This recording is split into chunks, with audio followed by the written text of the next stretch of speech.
tenemos el gusto de recibir a Miguel Aguirre Bailey hoy en un día muy especial, una fecha muy especial porque se cumple 50 años de la fundación del Frente Amplio y Miguel está presentando un libro que ya está a la venta, ¿no? Sí, ya sí, está a la venta, desde el lunes. Es el libro del cincuentenario del Frente Amplio, donde se recorre toda la historia desde la fundación, desde los antecedentes hasta la actualidad. Realmente fue como una recorrida completa de la historia del Frente. Incluye también, porque lo terminamos en diciembre, lo hicimos contrarreloj en el mes de enero, el fallecimiento de Tabaré Vázquez. Porque nos parecía que publicar un libro del cincuentenario del Frente Amplio sin el fallecimiento de Tabaré Vázquez constituía un error, ¿verdad? Había que incluirlo por lo menos. Creo que en el corazón y el pensamiento de los y las Frente Amplistas en el día de hoy, la figura de Tabaré estuvo presente, además estuvo presente en múltiples homenajes que ha hecho la gente en el día de hoy, por todos los medios, entre ellos las redes sociales. Además incluye fotos, el libro, incluye documentos de los originales, hay, digamos, imágenes tipo facsímil de esos documentos y uno puede encontrar hasta los logotipos, las diferentes campañas que encabezó a lo largo de la historia el Frente Amplio con sus imágenes. Bueno, también fotografías y momentos históricos. Estoy viendo acá a Crotogini, estoy viendo a Seregni. Por supuesto, bueno, acá está Selmar con José Pedro Cardoso. Miguel, ¿qué importancia que tiene que alguien además escriba, trate de hacer historia sobre una fuerza política que indudablemente en sus 50 años, bueno, 38 de ellos en democracia, se transformó finalmente en la fuerza política más importante de este país y además la que hizo más gobiernos seguidos en la historia reciente, ¿no? Con estos 3 gobiernos que completaron Tabaré Vázquez, José Mujica y el último gobierno de Tabaré. Si vos tuvieras que señalar así como esos hitos que llevaron a la fundación, esos momentos, ¿qué recogerías? En forma muy sucinta hay que reconocer que el antecedente primigenio del siglo pasado lo constituye la Revolución de Enero, que encabeza Basilio Muñoz, trabaja con Justino Zavala Muniz, eran blancos y colorados, y ahí toma una participación excepcional Carlos Quijano. Y se produce la unión de los orientales que ellos llamaban los orientales honestos, luchando contra la dictadura de Terra, en Paso Morlán, en Picada de los Ladrones, y se va gestando todo aquello que configura la unidad ante un golpe de Estado, la unidad de las fuerzas, digamos, progresistas, democráticas y antigolpistas. Y ahí se unen blancos, colorados, socialistas, comunistas, democristianos y sectores sociales para combatir. Y ahí está en los comunicados que hace Carlos Quijano, desde su periódico Acción se llamaba antes de Marcha, y después en la clandestinidad, en el exilio, cuando es derrotada la Revolución de Enero, los mismos principios que después va a reeditar el Frente Amplio a través de los discursos del general Seregni a partir del acto del 26 de marzo de 1971, cuando convoca también a la unidad de los orientales honestos. Es prácticamente el mismo texto que se empleó en aquellos tiempos de resistencia a la dictadura de Terra en los años, bueno, a partir del año 33, eso fue concretamente en el 35, y que tuvo como una figura gigantesca, la más importante, a Basilio Muñoz.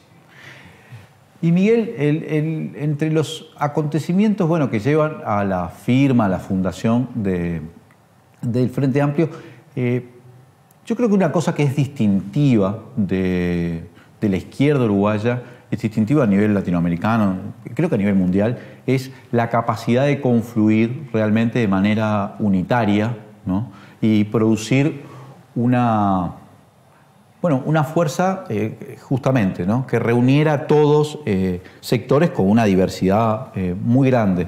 Así, en tu mirada como periodista, como investigador, como historiador, ¿te parece cuáles son aquellos eventos que van conduciendo a esa estrategia, que es una estrategia novedosa o una estrategia bastante innovadora? Absolutamente correcto lo que tú decís, coincido plenamente. Bueno, los movimientos más importantes se producen en la década de los años 60, con la formación de la Unión Popular y del Frente Izquierda de Liberación. También lo que configura la fundación de la CNT, que toma todos los principios del Congreso del Pueblo. Eso es muy importante.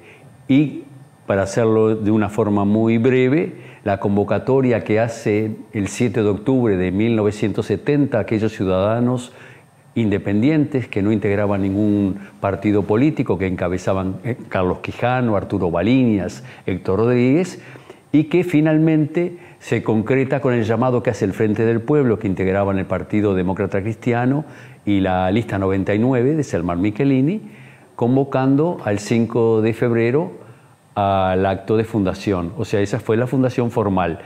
Y en el caso del Frente Amplio, siempre lo he sostenido, en el mundo no hay otro caso similar, porque que se reúna en una misma coalición movimiento a fuerzas desde el marxismo hasta cristianos y católicos es un hecho prácticamente impensable. Voy a poner un ejemplo que es contundente en todo esto. 2 años antes de crearse el Frente Amplio, se creó la Unidad Popular en Chile.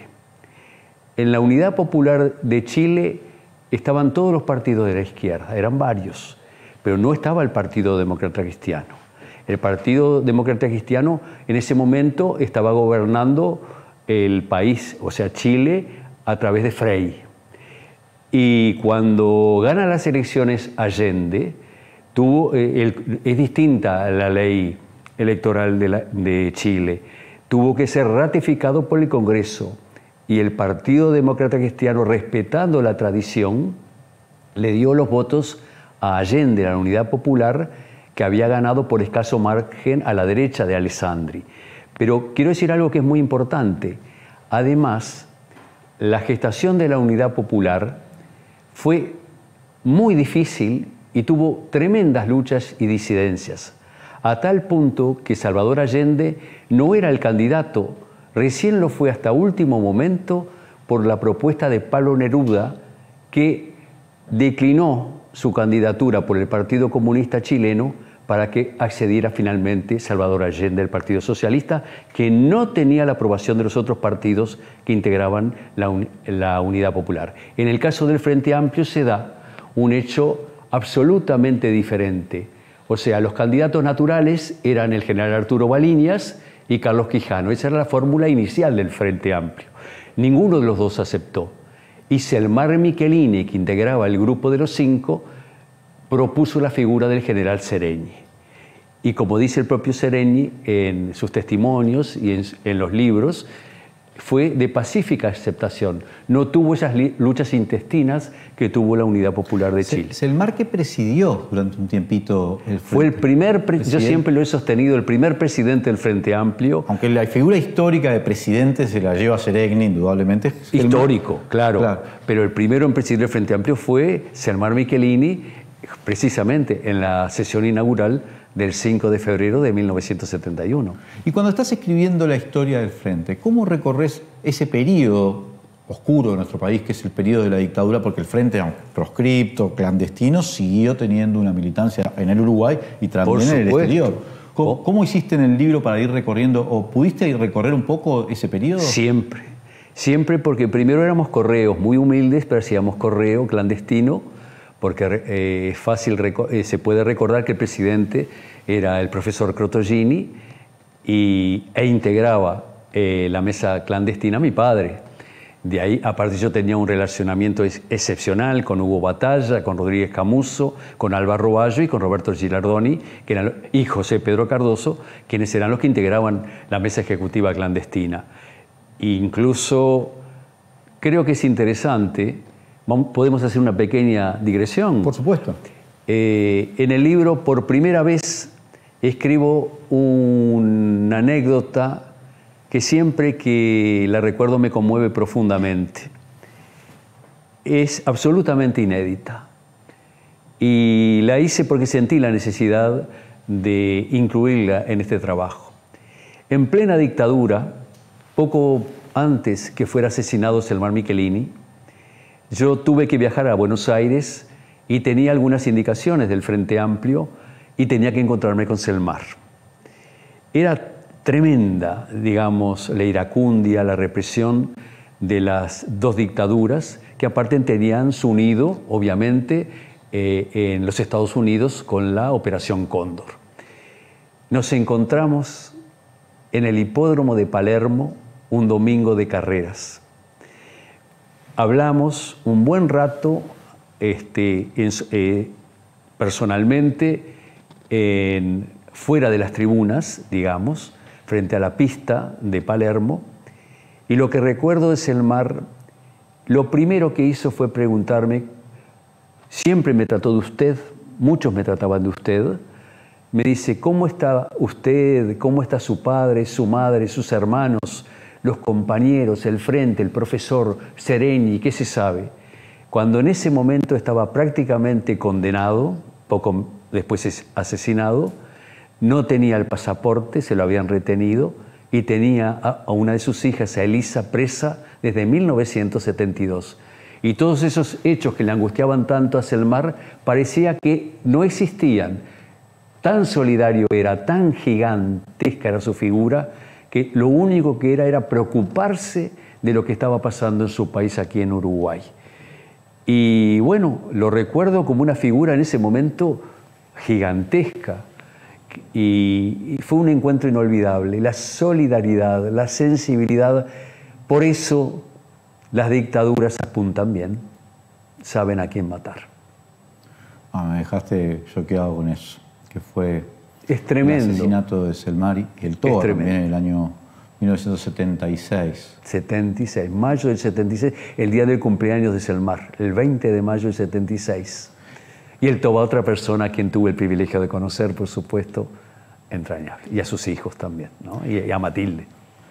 Miguel, cuando te venís un poquito más acá en el tiempo, empezamos a recorrer ese frente amplio de la reconstrucción, si querés, o la salida de la dictadura, bueno, el voto en blanco, sí. Que hubo, por supuesto, no fue de consenso, hubo diferentes ideas, diferentes... Sí, no. Pero un hecho fundamental, toda la documentación oficial del Frente habla de voto en blanco. Lo que ocurre es que acá en el Uruguay, el voto en blanco fue adoptado por unanimidad por la mesa clandestina que presidía el profesor Cortogini. Incluso se da un hecho muy especial que decía el profesor, que cuando envía las cartas Sereni habla de abstención manifiesta. Y no entendían en la mesa cómo se podía abstener el Frente Amplio, que era mucho mejor el voto en blanco. El voto en blanco se habló por primera vez, lo plantearon Álvaro Baggio y prácticamente todos los compañeros, y obviamente el profesor Cortogini, a tal punto que después, a través obviamente de Lili, le envían una carta a Sereni diciéndole que ellos entendían que no se podía abstener el Frente Amplio, tenía que votar en blanco. Y de ahí la segunda carta de Sereni dice, bueno, abstención manifiesta o mejor el voto en blanco. Y ahí es que se decide. O sea, hay unanimidad en el Uruguay, que era la única dirección del Frente Amplio. En el exterior fue por consenso, porque allí hubo muchas discrepancias, fueron muchísimos los que participaron, fueron más de 20 compañeros, están ahí los nombres de todos, varios grupos políticos integrantes del Frente, y había posiciones encontradas. Pero una vez conocida la posición del Frente Amplio, la única dirección que era acá en Uruguay, como correspondía, se votó por consenso el voto en blanco. Pero es muy importante, otra cosa que obviamente los medios hegemónicos han procurado desde siempre omitir, pero la resistencia a la dictadura evidentemente tuvo como vanguardia al Frente Amplio, porque se organizó en 29 países de 4 continentes, hasta en Angola. Y ahí fue una lucha tremenda y encontró un aliado excepcional que fue la Convergencia Democrática de Wilson Ferreira Aldunate y Juan Raúl, que incluso la integraban 3 compañeros del Frente Amplio. Hay que ver, ahí están en los editoriales del diario El País, las palabras de algún expresidente, como el caso de Luis Lacalle, las cosas que decían de Wilson Ferreira Aldunate y publicaba el diario El País. He tenido la oportunidad muchas veces de hablarlo con Juan Raúl, porque Juan Raúl tiene una memoria muy... Privilegiada. Entonces, claro, y no los puede, en particular a Lacalle y todo eso. Sí. Claro, la relación con Wilson. Porque después, en las campañas electorales, en todo, ¿no? Asoma todo el wilsonismo, pero que es un cierto Wilson. Yo no estoy discutiendo que en la colectividad blanca no haya un montón de gente que se siente wilsonista. Pero de parte del herrerismo, en particular de los Lacayes, es una cosa como una impostura. Si uno va recorriendo la historia real, ¿no? Las cosas que sucedieron. Por lo cual no me sorprende en lo más mínimo después la trayectoria política del propio Juan Raúl Ferreira, que ha terminado, actualmente tiene, incluso participó de la campaña última electoral. Es cierto, yo tengo un profundo respeto por Juan Raúl, por su madre. Susana. Sí, Susana, una mujer valiente, y si bien, salvo en la dictadura, siempre estuve en la vereda de enfrente de Ferreira, de Wilson Ferreira, obviamente, y aparte me causó un profundo dolor su posición cuando el pacto de Anchorena y la ley de impunidad, o sea, la ley de caducidad de la pretensión punitiva del Estado, siempre Ferreira votó en contra, porque votó la ley de seguridad del Estado y votó el estado de guerra interno. Después se arrepintió, pero le tengo un profundo respeto, porque fue un hombre dignísimo en los peores momentos, que fueron los de la dictadura. Y así le costó también.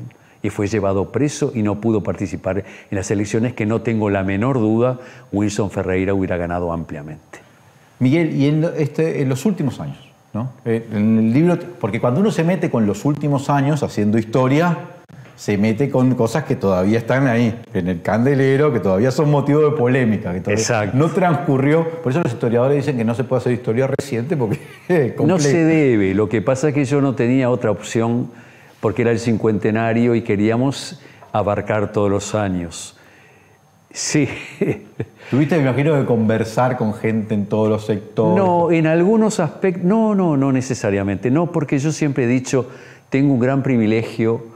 Soy frente amplista de raíz a la copa, incluso peleé por el frente desde antes de su fundación, pero soy frente amplista independiente hasta orejano de alguna manera, y tengo la ventaja sobre aquellos frente amplistas, compañeros frente amplistas que están alineados a un sector político que siempre puede causar en el lector cierta desconfianza y decir, no, aquel es socialista, o es comunista, o es demócrata cristiano, o es GAU, lo que fuera. Yo soy frente amplista independiente. Y eso no hice prácticamente consultas, porque tengo toda la documentación, la seguí día a día, y sí me apoyaron figuras del Frente Amplio en algunos temas en los que yo no era muy ducho, como en el caso de economía y de deuda pública. Ahí debo reconocer el aporte que me hizo el senador Mario Vergara, importante. También a nivel de todos los temas de ANCAP y de toda esa corriente, digamos, que hace a la figura de los gobiernos del Frente Amplio, Kramerman, que había sido ministro. Roberto. Exactamente, Roberto Kramerman me ayudó mucho, y consulté en otros casos puntuales a compañeros que me aportaron datos que yo quería, siempre hay que cotejarlos, porque lo que tienen estos trabajos es que están rigurosamente documentados. A cada expresión está el documento. Porque ya estoy cansado a esta altura de aquellos escritores que le dejan la sensación a un lector que estaban como escondidos en un ropero escuchando las cosas que decían de repente los protagonistas. Y eso se parece más a una novela, porque eso no lo pueden documentar y quién sabe si es verdad o no es verdad. Yo particularmente sé muchísimas cosas, pero no las debo decir. Primero porque muchos de sus protagonistas han fallecido. Y al margen de eso, hay también siempre una ética de la reserva en estos temas. Y lo que no contribuye de repente a la fuerza política y al propio país, no es conveniente. Yo tengo esa premisa fundamental que está en el libro de Walter Williams, que ningún periodista debe escribir aquello que no pueda decir como caballero. Miguel, la gente, los Frente Amplistas, pero me imagino que es material que puede ser de consulta para cualquier persona interesada en la política, en la vida política de nuestro país y de la izquierda de nuestro país, se va a encontrar con un trabajo realmente muy completo, realmente un trabajo donde intentaste abordar toda la trayectoria histórica del Frente Amplio. Pero yo te quiero preguntar, ahora vos, ya un poco relevado de esa posición de investigador, de periodista, historiador del Frente Amplio de algún modo, ¿cómo llegó a esos 50 años? Hoy decís, bueno, ¿cómo llegó esta fuerza política que nació con la intención de cambiar este país a su 50 aniversario? El Frente, al día de hoy, quizá casi que hubo una opinión, una reflexión final. Yo digo, sí, dos cosas que lo he reiterado en otras notas, y eso es la siguiente. El Frente Amplio intentó ser absolutamente destruido. Yo recuerdo la palabra delenda e Cartago, es decir, destruir a Cartago. Todos sabemos lo que fue eso a partir del Imperio Romano. Al Frente Amplio le pasó lo mismo. Y sobrevivió con sus costurones rojos, cual legado de las banderas de Artigas, que es la bandera que tenemos, la que hizo Otto Orgés en 1815. Hoy el Frente demuestra que es indestructible. No está en su mejor momento, ni mucho menos. Está en un momento de recomposición. Pero creo que ha actuado con una gran dignidad en todo este último año, por encima de errores y de aciertos.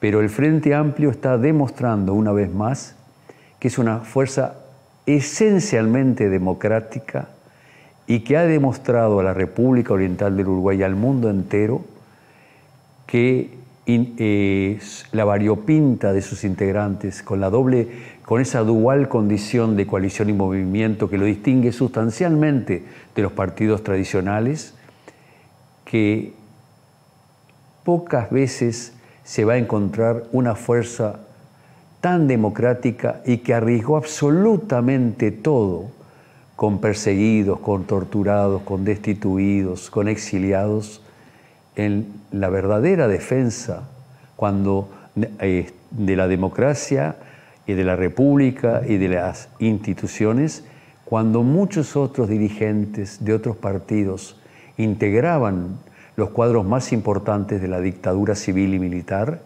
y otros hacían la plancha y quisieron subirse al ómnibus. Muchos fueron bajados del ómnibus, otros se colaron, pero hay que recordar su actuación en la dictadura. ¿Quiénes realmente enfrentaron la dictadura y cómo lo hicieron? Por eso siempre es importante tratar de alguna manera de combatir el poder hegemónico de los medios, que han construido una historia absolutamente falsa. Se ha inventado la teoría de los dos demonios precisamente para tratar de disimular las propias culpas que tuvieron esos que inventaron esa teoría y que fueron corresponsables de lo que pasó después. Porque si uno analiza, la única represión que hubo prácticamente en un 95 o 99% fue contra el Frente Amplio y contra los trabajadores organizados. No hubo. ¿Cuántos presos tuvo el Partido Nacional? ¿Cuántos presos tuvo el Partido Colorado? La excepción se da en el caso del Partido Nacional con el asesinato del querido Héctor Gutiérrez Ruiz, pero también apuntaron muy bien. Gutiérrez Ruiz era un hombre absolutamente democrático, es cierto, del herrerismo originariamente, pero fue un hombre que tuvo una actitud valiente y digna durante el periodo de la dictadura comisoria de Jorge Pacheco Areco y evidentemente después con la consolidación, digamos, del golpe de Estado de Juan María Bordaberry junto a los militares. Muchas gracias, Miguel, por habernos acompañado. Me quedo además con esa reflexión que me parece una reflexión justa con la historia, porque no da todo lo mismo. Y acá los muertos, los desaparecidos, los presos, los exiliados, y lo sabe toda la sociedad, en su mayoría pertenecieron al campo popular y entre ellos al Frente Amplio, indudablemente. Entonces, yo creo que eso es justo resaltarlo porque es un dato de la realidad, es un dato objetivo, aunque algunos se puedan ofender, y no da todo lo mismo. También me gustaría señalarte, esto es como una reflexión mía, que sigue siendo la fuerza política más juvenil del Uruguay, más allá de que tiene ya 50 años, la que concita más adhesión entre los jóvenes. Y eso no es poco para ninguna fuerza política del mundo, que todas querrían tener ese activo, ¿no? Exacto, y sigue siendo desde 1999, hace ya 22 años, la fuerza política más importante y más numerosa del país. Supera ampliamente por más de 10 puntos al Partido Nacional y por 30 puntos al Partido Colorado y al reciente creado Cabildo Abierto. Muchas gracias, Miguel, por habernos acompañado. Muchísimas gracias por la invitación. Y quedé acá para que ustedes puedan conseguir el libro, que realmente les va a interesar.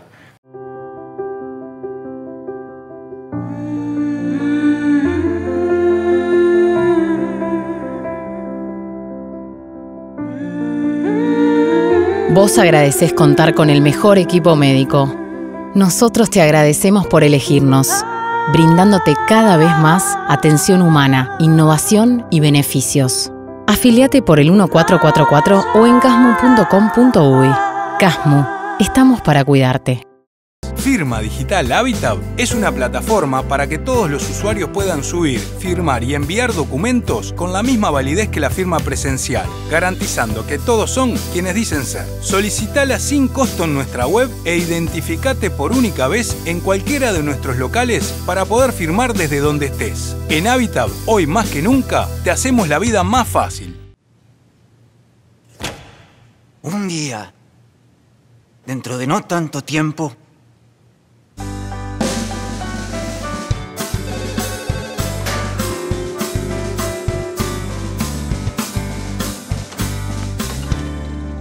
no te pido nada, si no te pido nada, si no te pido, ¿sabes por qué? Yo sé bien que no queda más nada. Y no me voy a quedar alucinando tal vez que tú regreses. Estoy de acuerdo con vos que todo tiene el final que se merece. Yo sé que mi tiempo es hoy, como dice mi analista, que no vale proyectar mi culpa hacia los demás, no hay que ser tan pesimista.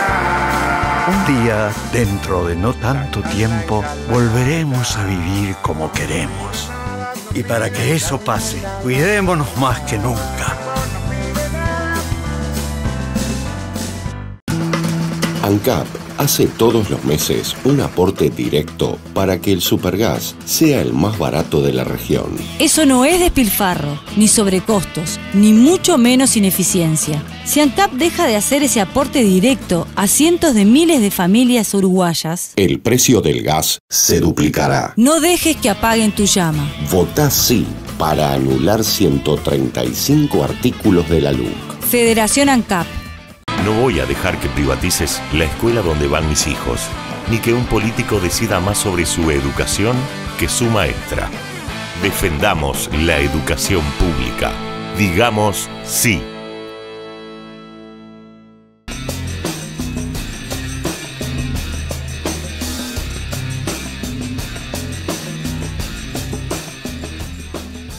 Tenemos el gusto de recibir, una vez más, porque ya lo habíamos recibido hace un tiempo, al intendente de Canelones, el profesor Yamandú Orsi. Bienvenido, Yamandú. ¿Cómo te va? Un gusto. Tenemos que recibirte así con el tapaboca porque hay que cumplir con esto a rajatabla. Y cuando tenés que responder cómo andás o cómo te va, tenés que decir, bueno, bien, para cómo estamos, ¿no? Sí, los números que hoy ves todos los días y es de un dramatismo que lo peor es que a veces nos vamos acostumbrando, ¿viste? Son 30, son 40, 45, como si fuera una cifra común. Y lo que puede llegar a ser bastante más. Puede ser más. Sí. Pueden ser más. Pero es triste que nos enteremos, no digo acostumbrar, pero como que ya es normal, y es parte de una normalidad, ver si son 3 decenas, 4 decenas de muertos. Ahora son 4 decenas y va a ser más.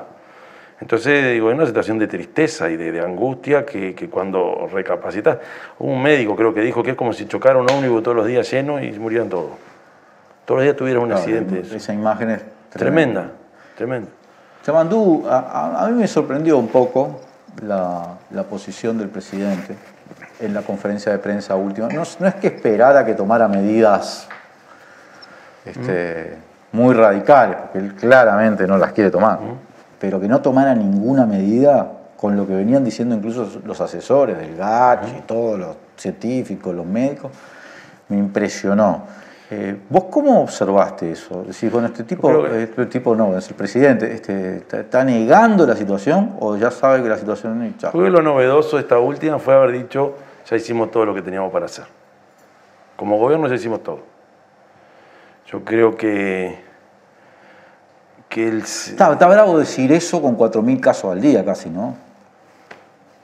Es una forma de entender la realidad. Ahora la responsabilidad de toda la gente. Yo creo que también algunas encuestas que dan algunos datos, creo que lo posicionan en un lugar diciendo, bueno, el nivel de aceptación no es tan malo, al contrario, creo que la ciudadanía sigue teniendo expectativas positivas. Entonces quizá eso sea lo que lo lleva a asumir esa posición de ya se hizo lo que se tenía para hacer, ahora la responsabilidad de todos ustedes, ¿no? Y aquello del uso responsable de la libertad. Y creo que no es real, no es tal la libertad, porque para el que tiene que resolver el día a día, el que vive del jornal, la changa, la feria, eso, por más que te soliciten restringir la movilidad, no lo puede hacer. Hay gente que está pasando hambre. Entonces, es de pensarse, y cuando planteamos, y no solo nosotros desde el Frente Amplio, sino que nos imaginamos otro tipo de medida, tiene que ir acompañado también del sostener, ¿no? El presidente instala esa dicotomía entre la libertad o el uso de esa libertad o hundir a la gente en la miseria o que no pueda comer, el trabajo de la gente, y es una falsa contradicción en la medida que para eso está el Estado.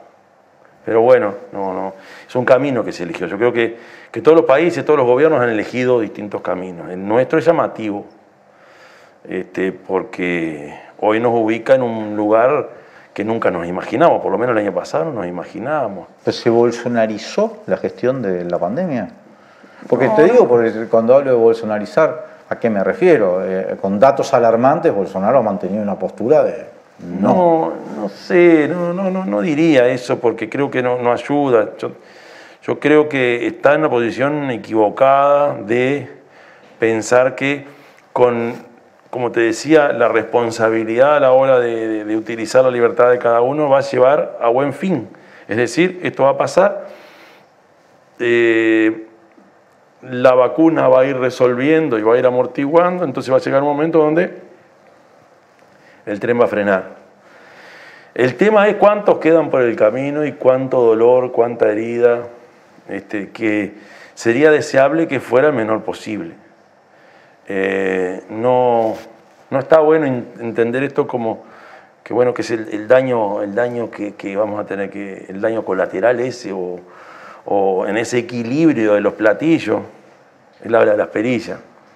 En ese equilibrio de los platillos, tener en cuenta la situación económica de la gente, pero creo que le falta una perilla que es la que han utilizado en todas partes del mundo, que es un impacto fuerte. Y yo no estoy hablando, ahí ya no entro en el tema porque creo que tampoco, hoy ya no es una discusión posible que llegue a concretarse, que aquello de si renta básica o no, es simplemente, no lo resolvés con 2.000 pesos. Entonces, si no nos sacamos de la cabeza que el gran dilema económico es el déficit fiscal, si no miramos que el mundo asume riesgo y se endeuda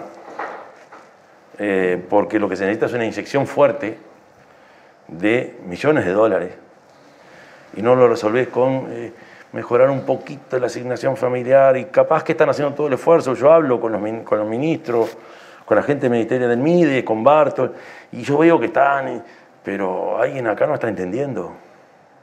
Acá se precisa una inyección y un apoyo muy fuerte, porque hoy, además de este tema que estamos hablando, hay cada vez más hambre.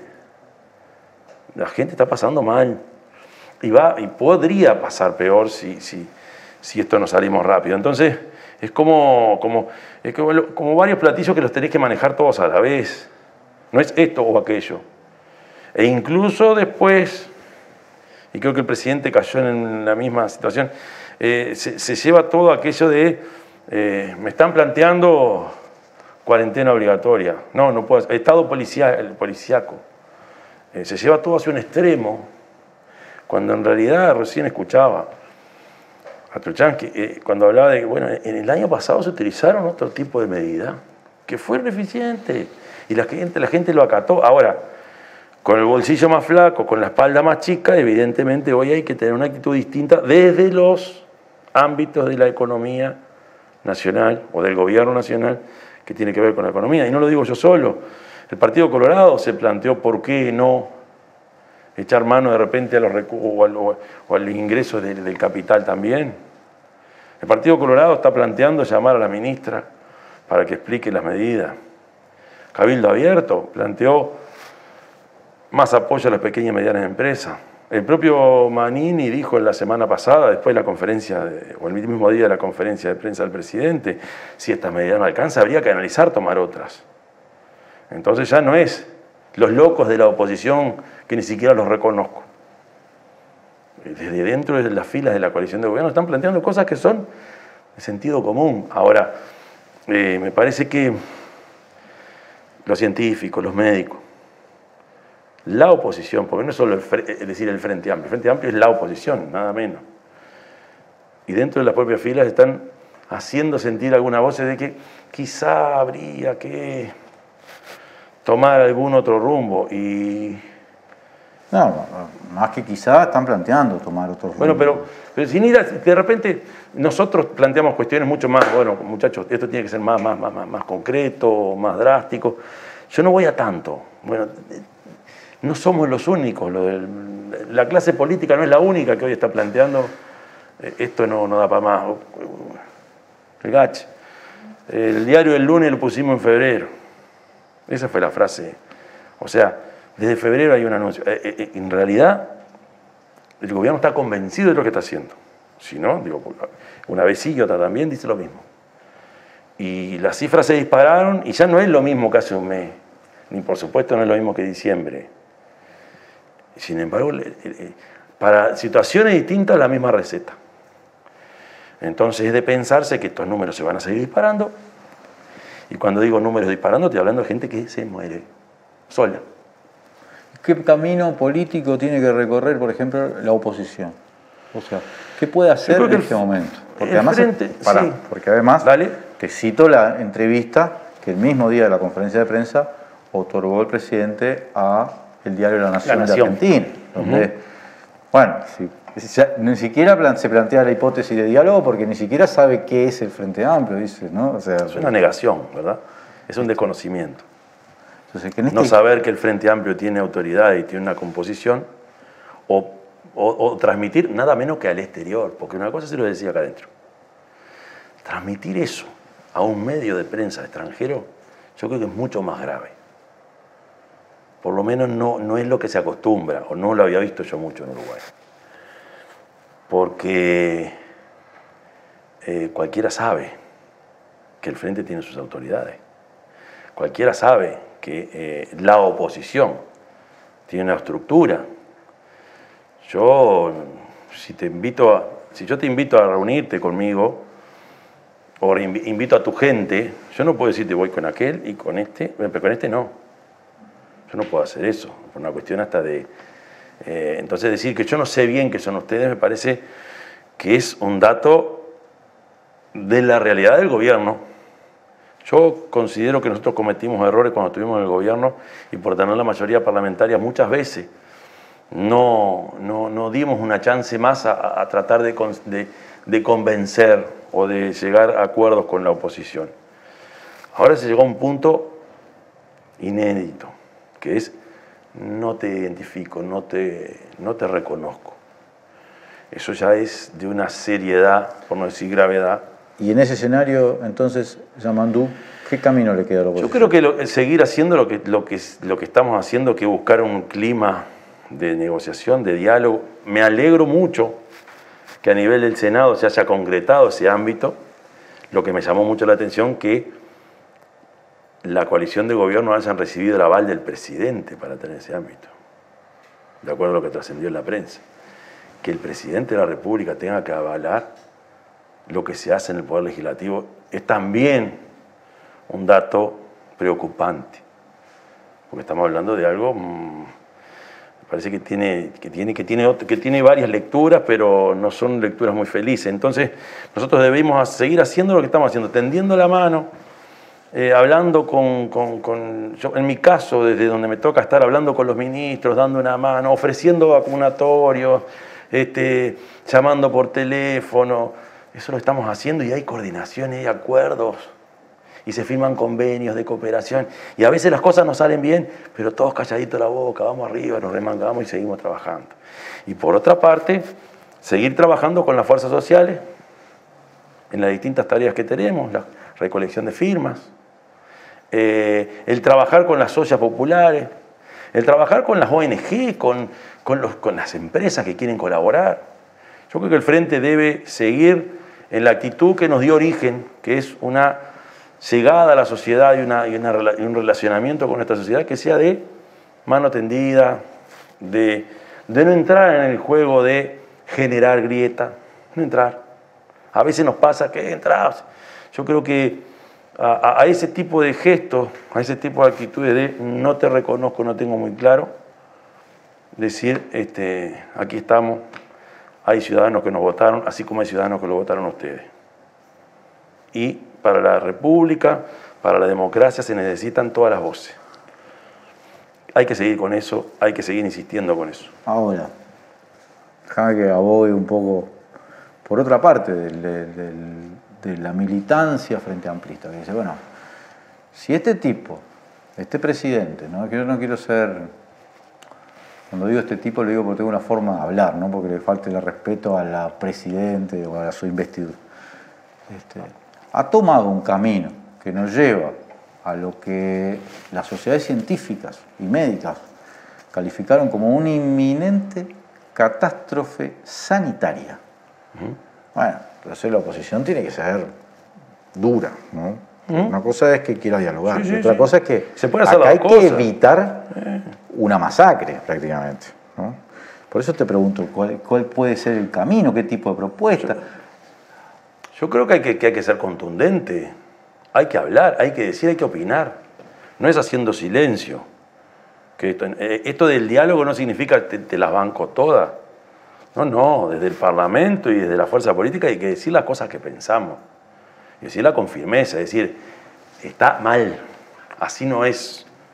Pero lo que ocurre es que el gobierno tiene que gobernar, nosotros hacemos oposición, planteamos nuestros puntos de vista, nos movilizamos desde donde se puede hoy,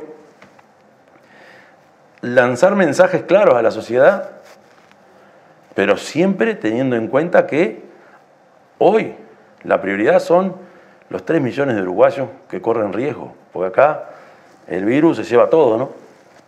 Entonces yo entiendo y yo creo que es posible hacer las dos cosas. No, el tener la actitud dispuesta siempre a encontrar camino no implica no tener que decir con claridad, con fuerza, lo que pensamos y acompañar a quien tenemos que acompañar. Lo que pasa es que hoy, ya digo, la prioridad número 1 es acompañar a nuestra gente que la está pasando mal y que está viendo cómo muere un familiar, un amigo, un vecino, y cómo mueren o cómo están desamparados los viejitos en los hogares.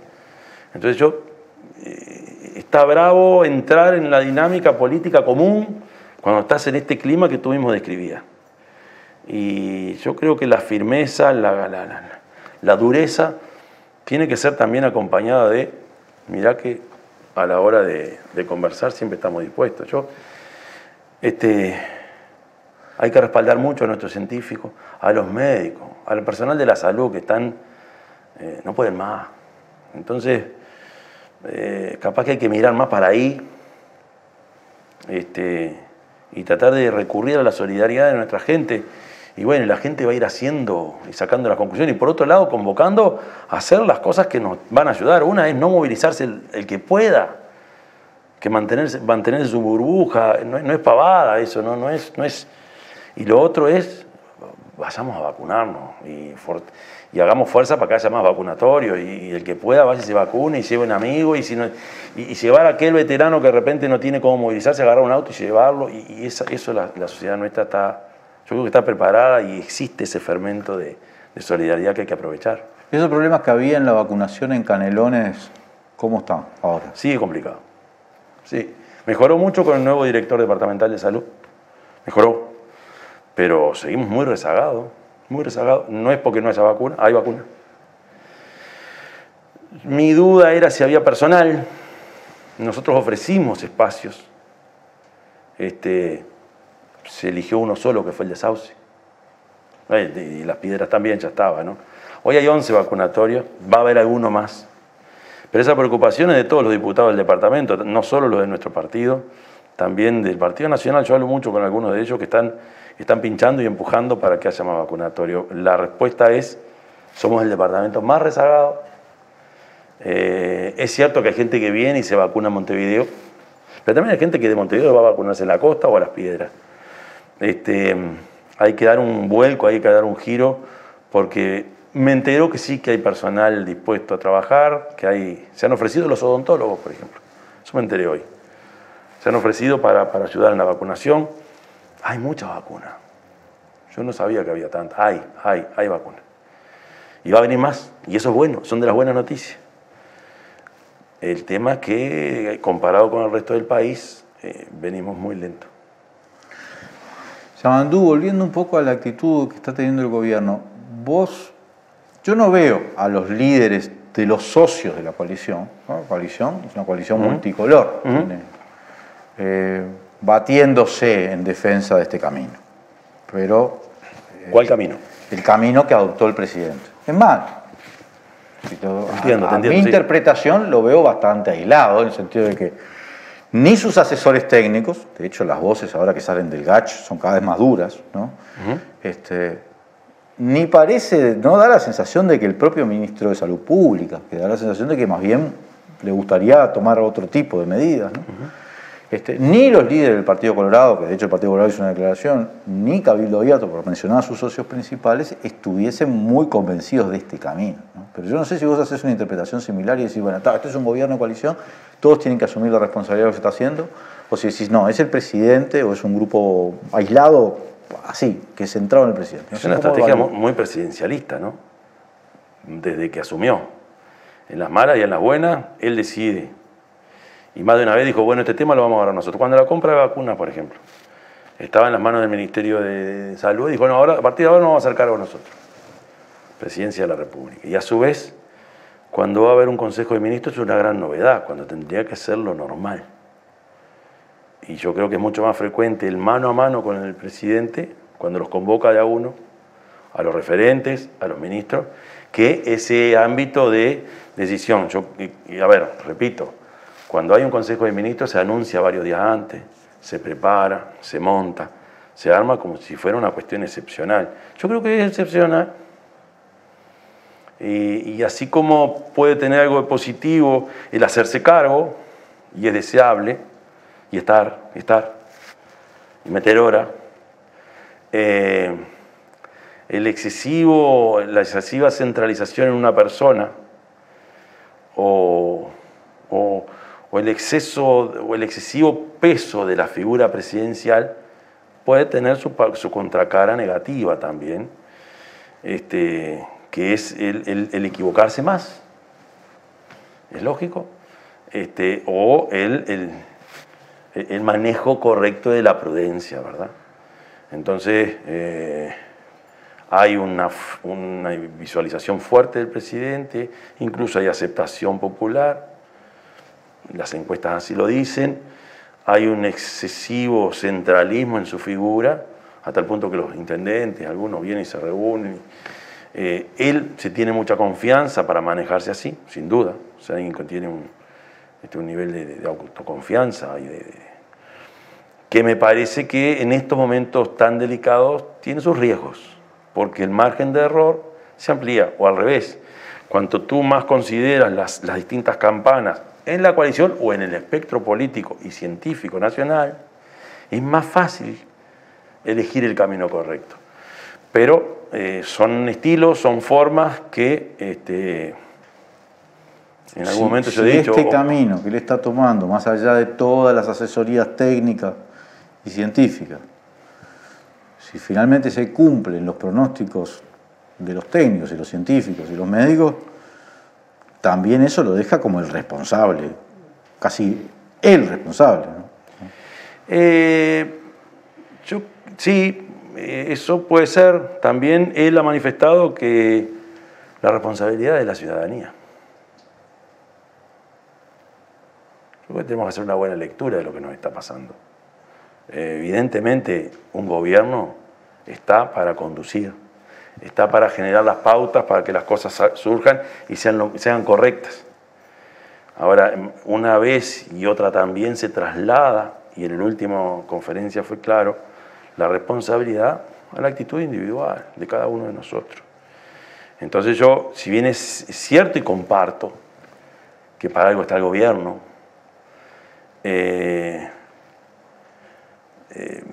nosotros como sociedad tenemos que entrar a analizarnos un poco más, me parece, de si es la misma sociedad que teníamos antes, si aquellos criterios de solidaridad o aquel concepto de que el Estado era el paraguas o el escudo de los débiles, o aquella actitud del Estado solidario, entonces si sigue siendo tan fuerte, yo tengo algunas dudas con respecto a esto, por algunas cosas que nos han pasado en estos últimos años, y bueno, y como izquierda tenemos que dar una gran discusión de lo que nos está pasando como fuerza política y como sociedad.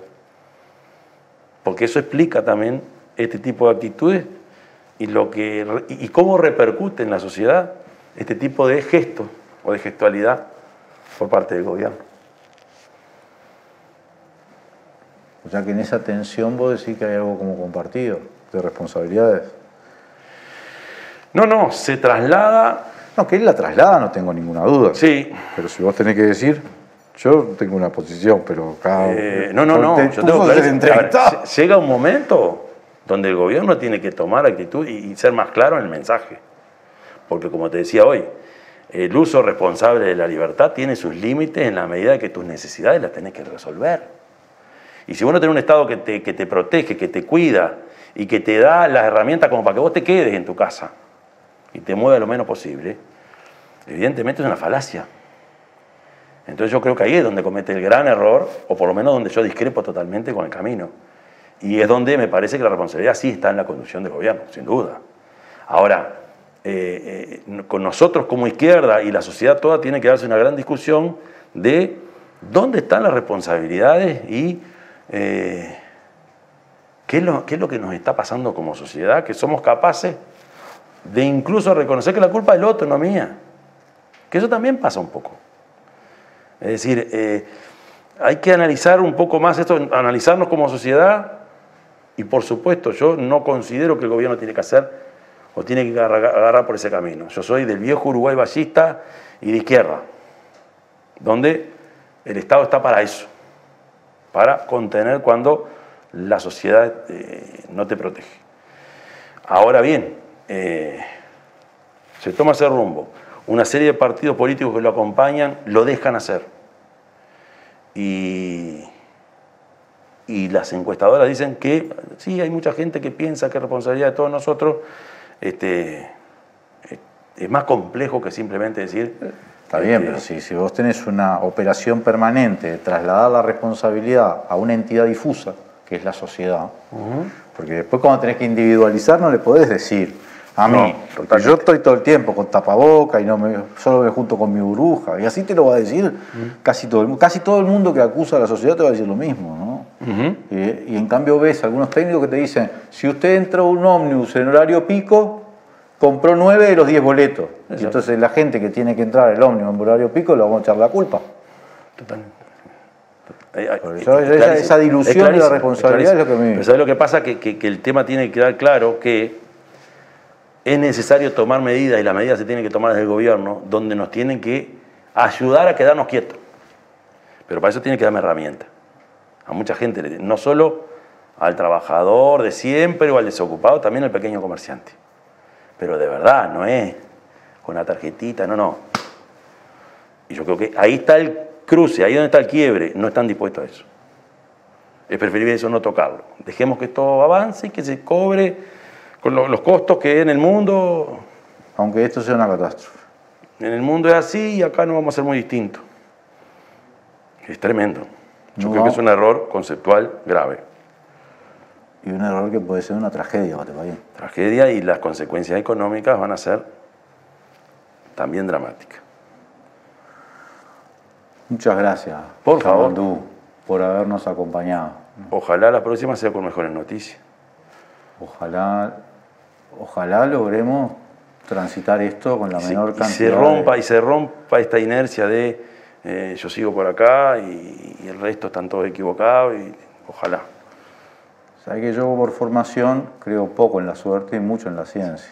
Entonces no hay que olvidar eso. Tengo esperanzas irracionales, pero si sigo los datos que dicen los científicos, y es dramático eso, también para vivirlo personalmente. Totalmente. Gracias, Yamandú, por habernos acompañado. Gracias a todos y todas los que nos están mirando. Vamos a un corte y enseguida volvemos con más Legítima Defensa.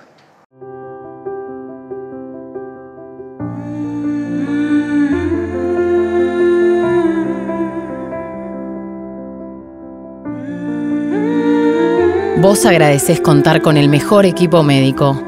Nosotros te agradecemos por elegirnos, brindándote cada vez más atención humana, innovación y beneficios. Afiliate por el 1444 o en casmu.com.uy. Casmu, estamos para cuidarte. Firma Digital Habitat es una plataforma para que todos los usuarios puedan subir, firmar y enviar documentos con la misma validez que la firma presencial, garantizando que todos son quienes dicen ser. Solicitala sin costo en nuestra web e identificate por única vez en cualquiera de nuestros locales para poder firmar desde donde estés. En Habitat, hoy más que nunca, te hacemos la vida más fácil. Un día, dentro de no tanto tiempo,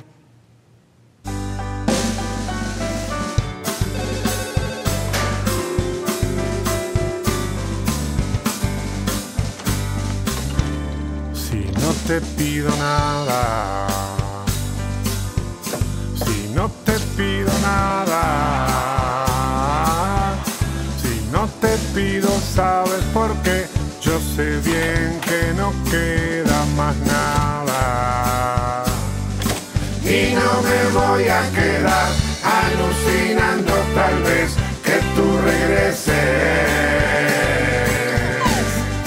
Estoy de acuerdo con vos, que todo tiene el final que se merece. Yo sé que mi tiempo es hoy, como dice mi analista, que no vale proyectar mi culpa hacia los demás, no hay que ser tan pesimista. Un día, dentro de no tanto tiempo, volveremos a vivir como queremos. Y para que eso pase, cuidémonos más que nunca.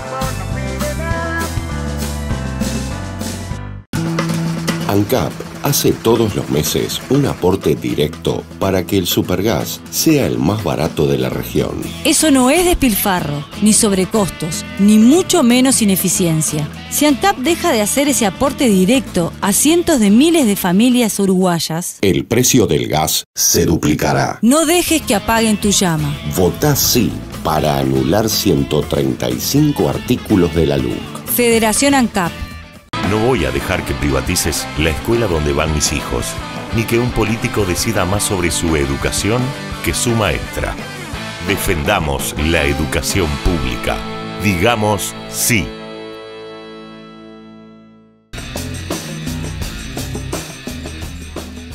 Tenemos el gusto de recibir al director del Instituto Pasteur, el doctor Carlos Battiani. Bienvenido, Carlos, ¿cómo te va? Muchas gracias por la invitación.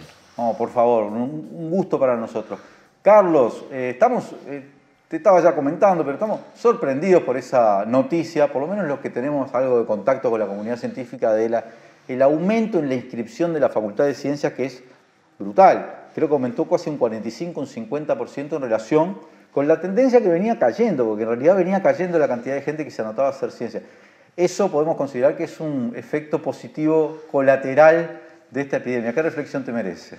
Claramente, y creo que claramente refleja el trabajo, y creo que es un lindísimo reconocimiento a los investigadores más jóvenes, que fueron los que el año pasado, un día sí y otro también, le pusieron el pecho a las balas y salieron a mostrar que la ciencia, además de ser muy importante en periodos de gran tranquilidad, cuando se precisa mucha tranquilidad para pensar, para ir a fondo en los temas, donde a veces hay muchas frustraciones, también cuando se requiere que se pase a la cancha, demostrarle a la sociedad lo que se hace en los laboratorios, pudieron hacerlo en tiempo récord, pudieron hacerlo por primera vez en un país que nunca confiaba en los productos nacionales de los científicos nacionales y con productos de gran calidad que no tenían nada que envidiarle a los que venían del norte, al punto que tanto el test de PCR de diagnóstico como el test serológico para poder evaluar cuando precisemos evaluar las respuestas a las vacunas, los dos tienen niveles superiores a los mejores test que se podían conseguir en el mercado,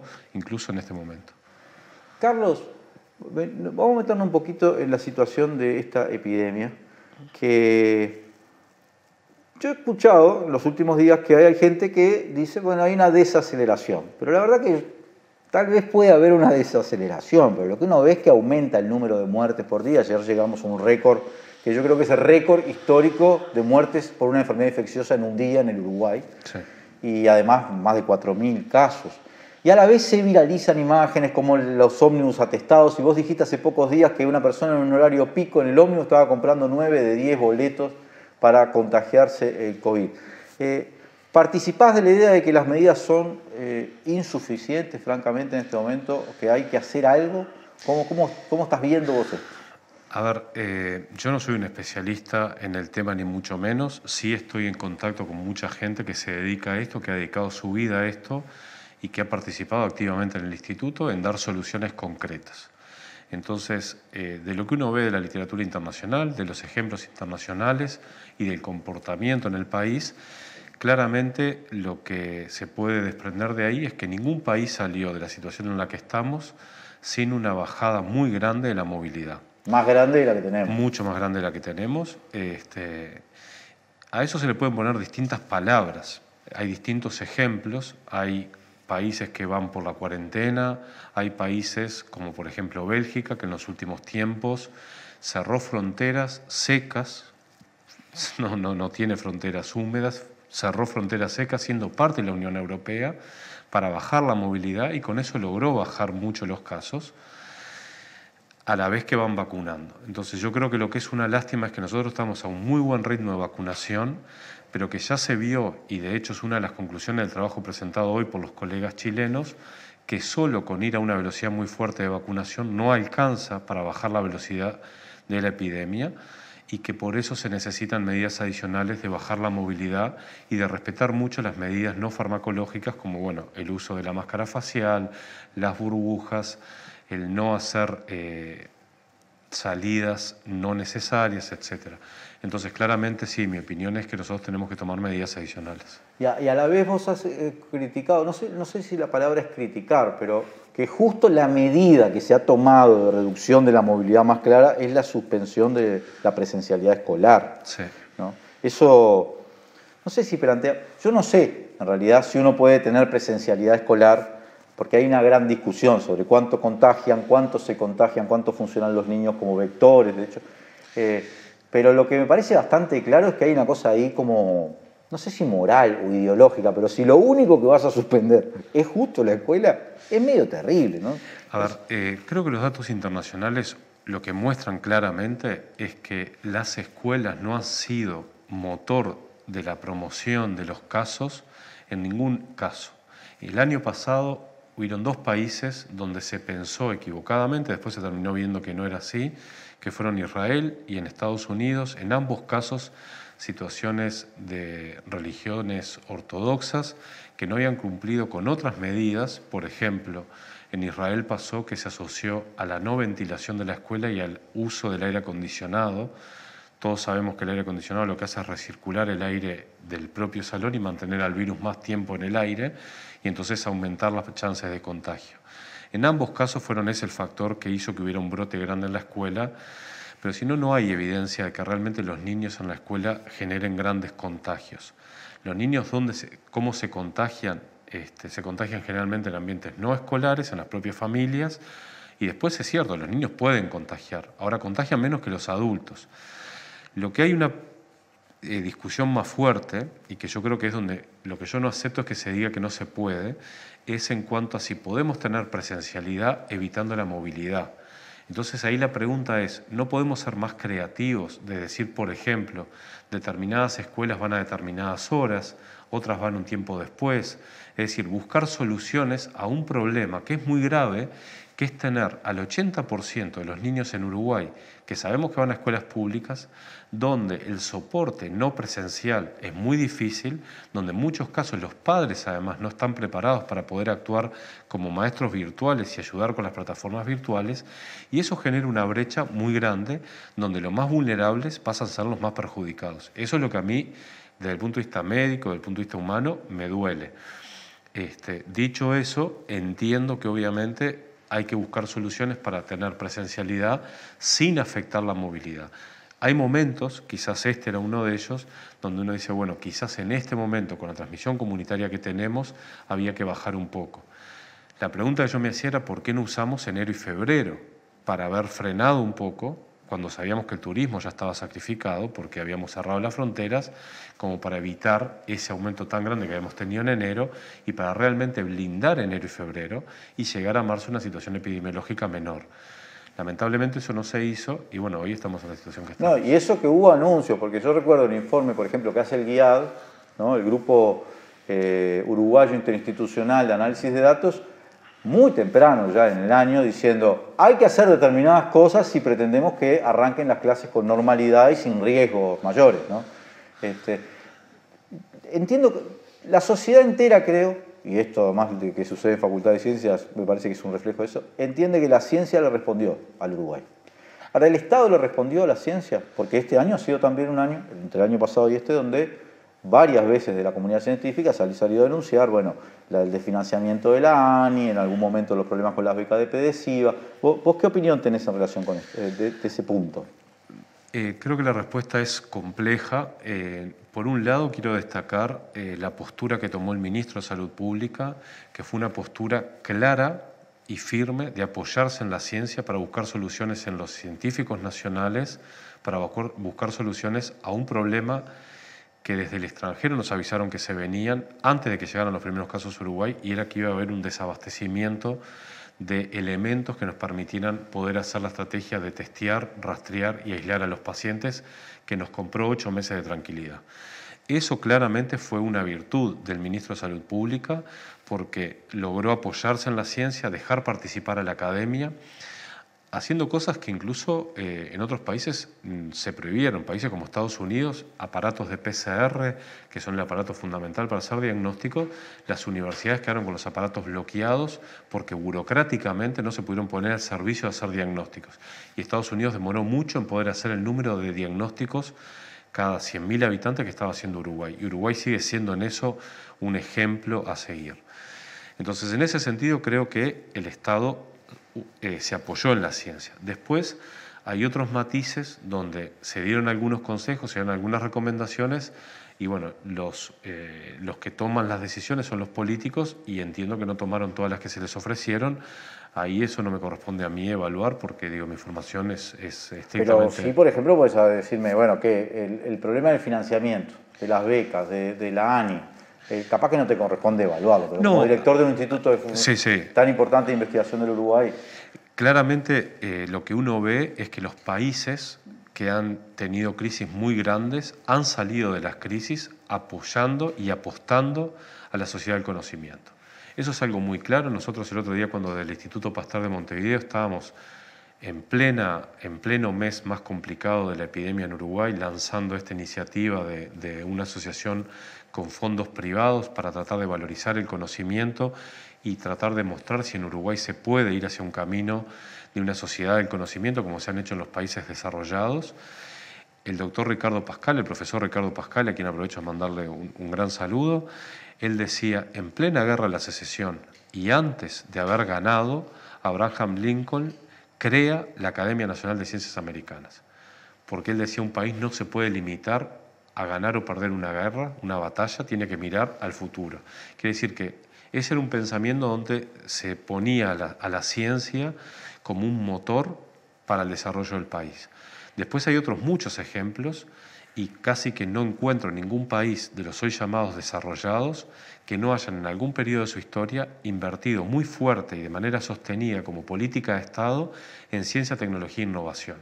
Entonces, si a mí me preguntan, claramente era un momento donde se demostró que se podía, que los científicos uruguayos estaban a la altura y que quizás era un buen momento para hacer una inversión en un lugar donde históricamente se ha invertido muy poco. Uruguay nunca pasó del 0,5% del Producto Bruto Interno de inversión y los países que quieren desarrollarse invierten al menos entre el 2 y el 4% de su Producto Bruto Interno. Esa iniciativa que presentaron en el Instituto Pasteur, el Lab Venture Builder, ¿no? A ver, para poner en contexto a la gente, hay un fondo Ficus, ¿no?, que se compromete a buscar financiamiento de varias decenas de millones de dólares en los próximos años para lograr incubar empresas de base científica, tecnológica, ¿verdad? Crear en realidad empresas. Crearlas. ¿Cuál es la apuesta que hace el Pasteur a esa iniciativa? ¿En qué está pensando el Pasteur? ¿En empresarios científicos? No, justamente no. Básicamente nosotros lo que queremos es mostrar si en Uruguay es posible recorrer el país, recorrer el camino que recorrieron países como Israel, como Corea, países que en algún momento de su historia, no de hace tanto, en el caso de Israel estamos hablando de hace 40 años, en el caso de Corea 50 años, estaban en una situación mucho peor que la de Uruguay y que pudieron, por hacer una política de Estado, de apoyarse en la ciencia, la tecnología y la innovación y crear ecosistemas fructíferos y ecosistemas virtuosos, de apostar por la ciencia guiada por curiosidad, la ciencia que hacen todos los científicos en su laboratorio, en situaciones de calma, en situaciones de tranquilidad, y que lo que hacen es tratar de mover la frontera del conocimiento un poco más allá y aprender un poco más allá. Muchas veces lo que pasa, y yo creo que acá viene un problema de idiosincrasia, de cómo surgió la ciencia en América Latina, la ciencia en nuestros países, en Sudamérica en particular, cuando se mueve el conocimiento, cuando hacemos un aporte al conocimiento a nivel mundial, que pasa un día sí y otro también, eso termina en una publicación científica, que es muy válido y es muy bueno, porque eso permite que otros científicos en otras partes del mundo, a partir de ese descubrimiento, puedan seguir en el espiral de hacer avanzar el conocimiento. ¿Qué hacen otros países? Antes de hacer la publicación científica, dicen, bueno, acá hay un descubrimiento, como pasó por ejemplo con el caso de la científica húngara que descubre la nueva forma de hacer esta vacuna de Pfizer y BioNTech. Ella nunca pensó que iba a terminar una vacuna. Ella estaba investigando si podía realmente utilizar una molécula muy inestable como el ARN como para mandarle mensajes a las células que ella quería y poder generar un cambio en las células destino. Termina siendo una vacuna fantástica y termina generando una solución a una pandemia. Cuando a ti te pasa eso, si estás en un ecosistema virtuoso, lo único que se te pide antes es, antes de publicarlo, hagamos una protección del conocimiento, lo que llamamos propiedad intelectual. Y a partir de ahí, si el científico y el país está preparado junto con otros profesionales, y ahí viene el expertise de los inversores privados, de los emprendedores, de otros profesionales, se crea un equipo multidisciplinario donde se empieza a valorizar el conocimiento, se ve cuál es el potencial en el mercado, cuál es la solución que se puede aportar al mercado global, no al mercado nacional, al mercado global. Pensemos en Uruguay exportando conocimiento al mundo en vez de exportar científicos. Bueno, ese modelo ha demostrado que es un modelo muy virtuoso y que los países que se animan a dar ese paso cada vez crean más conocimiento y cada vez exportan más conocimiento, y son países que empiezan a caminar hacia el camino del desarrollo y de un mejor bienestar para su sociedad. Después viene otra discusión, que es cómo distribuimos la riqueza que se genera. Y bueno, ahí hay distintos modelos, pero lo único que se puede distribuir es la riqueza que se tiene. Carlos, te quiero hacer una pregunta, porque a mí la verdad que me surge esta pregunta. ¿Por qué Uruguay, yo no digo que no, porque Uruguay se ponga a desarrollar una vacuna con la tecnología novedosa como son las vacunas ARN o incluso vacunas como las vacunas a vector adenoviral? Y ni hablar de vacunas a virus inactivado que requieren P3 enormes, en fin, aunque hay un P3 allá en Salto, pero bueno. Pero ¿por qué Uruguay no podía explorar, o no puede explorar el camino de producir vacunas recombinantes, como la que está haciendo en este momento Cuba? O hay algunas otras iniciativas en América Latina, las más avanzadas son las cubanas. Porque gente que sepa hacer esto hay, ¿no? Claro, el problema es un problema de ecosistema y un problema de masa crítica. Y por eso es que nosotros estamos apostando a esta iniciativa público-privada o del Instituto Pasteur, que recibe un subsidio del Estado asociado con inversión privada. Uruguay tiene varios problemas en ese sentido. Por ejemplo, ¿cuántos científicos en Uruguay no trabajan en el sector académico? 1 de cada 100, o sea, prácticamente despreciable. En el mundo aproximadamente el 40% al 60% de los científicos trabajan en sectores privados. Están en empresas que en su raíz tienen al científico como el generador de la matriz de la empresa. O sea, eso es muy claro. Por otro lado, los subsidios que tenemos para investigar son muy magros. Más allá de que ahora bajó mucho el presupuesto de la ANI, antes lo máximo a lo que podía aspirar un científico uruguayo era ganar un fondo Clemente Estable, un fondo María Viñas, concursos muy duros, muy difíciles, y el monto eran $20.000 para ejecutar en 2 años. En Estados Unidos los grants, es decir, los proyectos, son del orden del $1.000.000 para arriba. Entonces es muy difícil. Entonces la pregunta es, ¿Uruguay no puede hacer vacunas? Bueno, para poder hacer una vacuna precisas tener un ecosistema montado. Entonces ahí viene el tema de los tamaños de mercado. Hacer vacunas para Uruguay no tiene ningún sentido. Ahora, nosotros tenemos empresas nacionales, por ejemplo en salud animal, que se producen vacunas en Uruguay y se exportan al resto del mundo. ¿Eso por qué es? Bueno, porque hubieron empresarios que tuvieron la visión de hacerlo y de mantenerlo. En el caso del sector humano, en el caso de la salud humana, es un poco más complejo, y hace algunos años se decidió que era mejor comprar afuera la tecnología y no generarla adentro. En ese momento se consideró que era lo correcto. Yo entiendo que no es correcta esa decisión y que además se pierde soberanía. No hay un problema de soberanía ahí. Porque Claro, ahora cuando tenés una restricción de vacunas podés depender. Tenés suerte o hiciste buenas negociaciones y conseguís vacuna, pero podés ser un país que no reciba vacuna en medio de una pandemia, ¿no? Pero además hay que reflexionar sobre otra pregunta.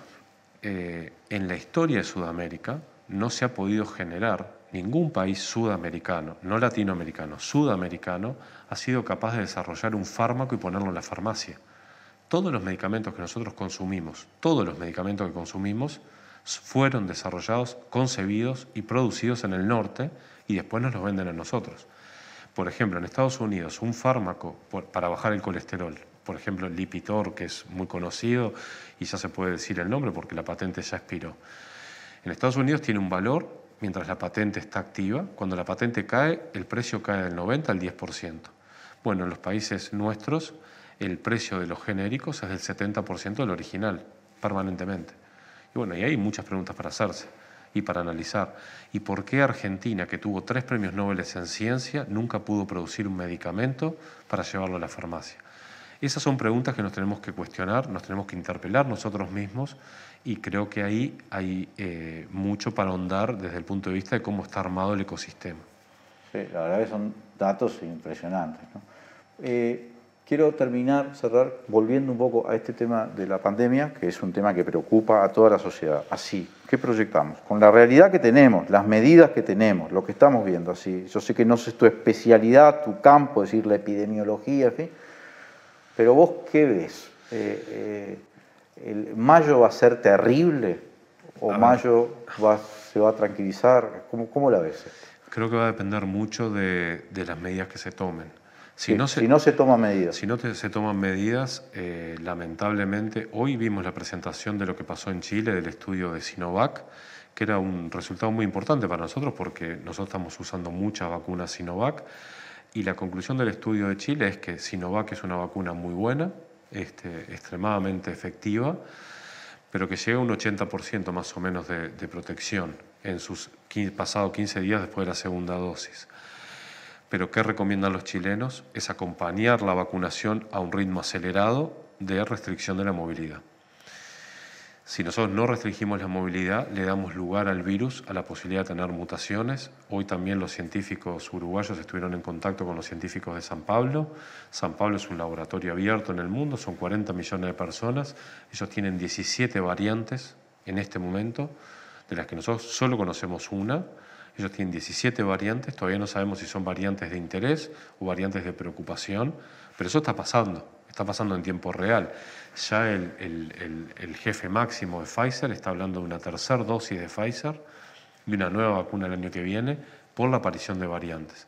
Entonces yo creo, modestamente, que nosotros deberíamos ir por un camino de restricción de la movilidad, claramente, para poder avanzar al buen ritmo que estamos avanzando con la vacunación y de esa manera empezar a tomar de vuelta el control sobre la epidemia.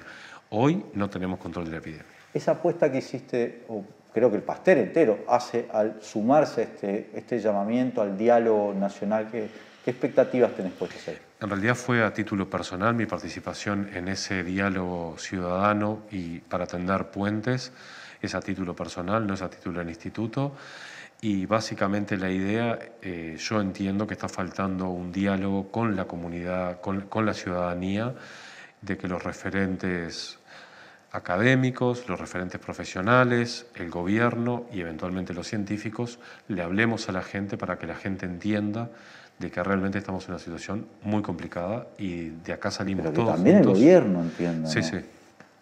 Por eso decía, es el que puede tomar medidas. Por eso decía que es un diálogo ciudadano, es un diálogo donde tenemos que participar todos. A mí me gustó mucho hace 2 semanas cuando el presidente de Alemania, no Angela Merkel, que es la primera ministra, sino el presidente de Alemania dijo: la democracia se trata de un gran pacto ciudadano. Tú, ciudadano, haz lo tuyo, yo, Estado, hago lo mío. Yo creo mucho en eso. Muchas gracias, Carlos Battiani, por habernos acompañado. Hace muchas cosas para la reflexión, además la gente entiende. La gente entiende.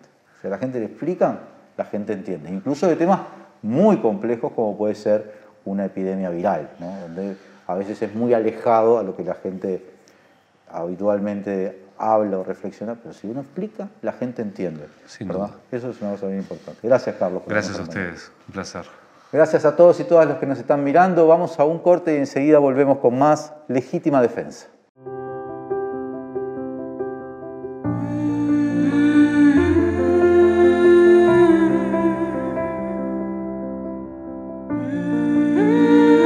Vos agradecés contar con el mejor equipo médico. Nosotros te agradecemos por elegirnos, brindándote cada vez más atención humana, innovación y beneficios. Afiliate por el 1444 o en casmu.com.uy. Casmu, estamos para cuidarte. Firma Digital Habitat es una plataforma para que todos los usuarios puedan subir, firmar y enviar documentos con la misma validez que la firma presencial, garantizando que todos son quienes dicen ser. Solicitala sin costo en nuestra web e identificate por única vez en cualquiera de nuestros locales para poder firmar desde donde estés. En Habitat, hoy más que nunca, te hacemos la vida más fácil. Un día, dentro de no tanto tiempo,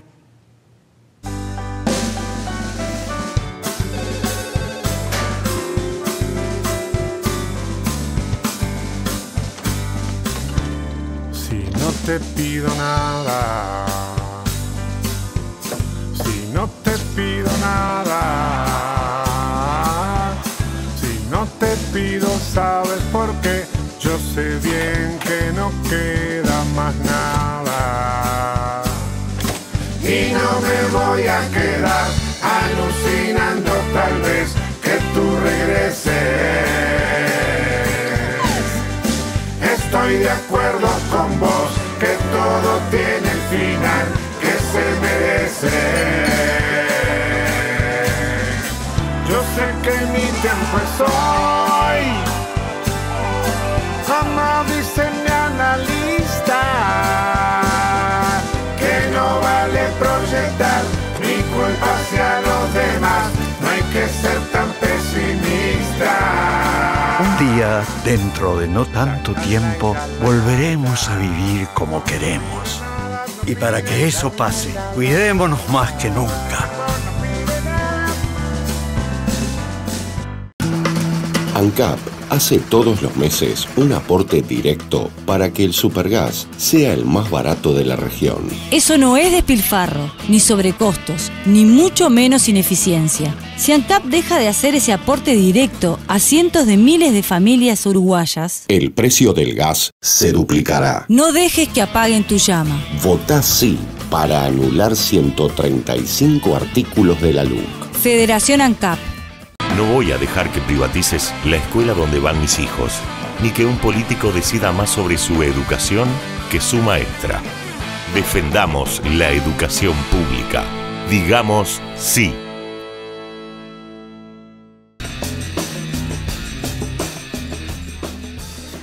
Bienvenido. Tenemos el placer de recibir al presidente del PIT-CNT, Fernando Pereira, en las vísperas de un Día de los Trabajadores muy especial, porque seguimos insertos en esta pandemia, pero ahora con una pandemia que ha avanzado, y en términos de las consecuencias sobre los trabajadores, ha avanzado mucho, ¿no?